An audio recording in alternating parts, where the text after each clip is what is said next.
수 있도록 하겠습니다. 지난 시간 대뇌의 신피질에 대해서, 그러니까 니오콜텍스에 대해 가지고 한번 얘기를 나눠봤습니다. 그래서 대뇌 피질은 저렇게 어떤 그 6개의 층 구조를 이루고 있는 그런 포유류에서 어떤 이제 특징적으로 나타나는 그런 어떤 이제 계층적인 구조라고 말씀을 드렸잖아요. 그래서 이제 특히 우리 인간 같은 경우에는 이런 신피질이 우리 어떤 대뇌 피질의 어떤 이제 많은 부분을 차지를 하고 있는데, 근데 이게 모든 피질의 어떤 그 대뇌 모든 피질이 이런 신피질로 구성되는 6개의 어떤 층 구조를 가지고 있는 건 아니거든요. 여기에 대해 가지고는 이제 1800년대 중후반부터 해가지고 이제 이런 해부학자들이 거의 관심을 가지기 시작했습니다. 그래서 오늘은 그 결과물인 브로드만 영역에 대해 가지고 한번 얘기를 나눠볼까 합니다.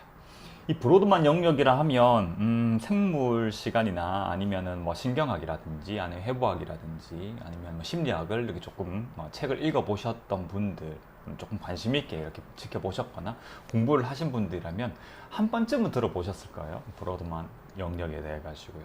그래서 너무나 유명하고 그 다음에 너무나 일반적으로 사용이 되고 있는 그런 어떤 용어이기 때문에 상식적으로도 한번 알아두시면 좋을 것 같아서 한번 가지고 왔습니다.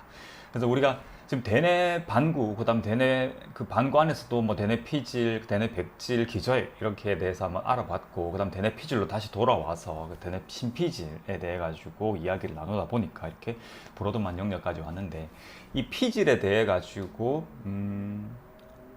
연구를 하다 보니까 이 1800년대 중후반에 있는 이 해부학자들이 대뇌 피질의 구조와 그다음 두께, 구성에 미묘한 차이가 있다는 걸 알게 됐습니다. 그래서 많은 학자들이 이런 대뇌 피질에 대해 가지고 뭔가 이렇게 어떤 영역화를 하기 위해 가지고 연구를 했고, 그 중에서 제일 어떻게 보면 제일 성공한 그런 학자죠. 왜냐면 지금까지도 이 이름이 회자가 되고 있으니까요. 책 한 권을 써서 이렇게 100년 넘게 그 이름을 남길 수 있다는 것 자체가 어떤 학자로서, 과학자로서 상당히 좀 뭐랄까 위대한 그런 업적인 것 같습니다. 그래서 이런 그 대뇌 피질의 구조와 그 다음에 양식, 이런 신경세포들의 어떤 그런 그 구성을 연구를 하는 학문을 세포 구축학이라고 얘기를 하는데요.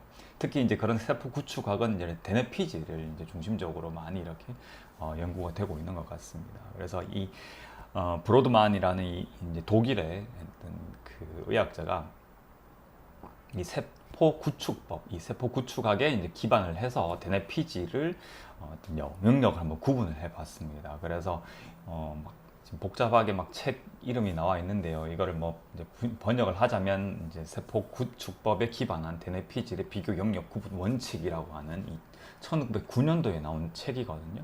이 책을 통해서 위에 있는 회색의 어떤 그 그림을 이용을 해가지고 이 대뇌 피질을 총 52 영역으로 나누었습니다. 52개 영역으로 나누었고, 그거를 이제 최근에 이 이제 점선을 너무 보기 힘드니까 이제 조금 이제 색깔을 넣어가지고 이렇게 표시를 한 부분이 밑에 있는 그림이거든요. 그래서 이거를 이제 후세 이제 지금에 들어서 이게 브로드만 에리어라고 해서 브로드만 영역이라고 우리가 부르고 있는 거고요. 그래서 100년이 훨씬 넘었죠. 1909년도에 이 책이 나왔으니까 거의 110년도 넘었죠. 제가 논문을 찾다 보니까 2009년도에 해서 이 브로드만 에리어가 이제 저술되고 난 다음에 이제 100년 만에 뭔가 이렇게 기념하는 그런 어떤 논문이 한 편 있더라고요. 그래서 그 논문의 내용을 조금 이렇게 따와서 제가 여러분들에게 이제 슬라이드로 보여드리고 있는데, 이 사진이랑 그 다음에 이 그림들은 다 그 논문에서 가지고 온 겁니다. 그래서 그로부터 다시 또 한 10여 년 흘렀으니까요. 그죠? 110년이 넘었죠. 그래서 이 100년이 훨씬 넘은 지금까지도 이런 대뇌 피질에 대해서 뭐 신경학적이나 아니면 신경심리학적인 그런 어떤 기능을 이렇게 설명하는 데 있어가지고 상당히 널리 이렇게 사용이 되고 있는 그런 어떤 내용이 됩니다.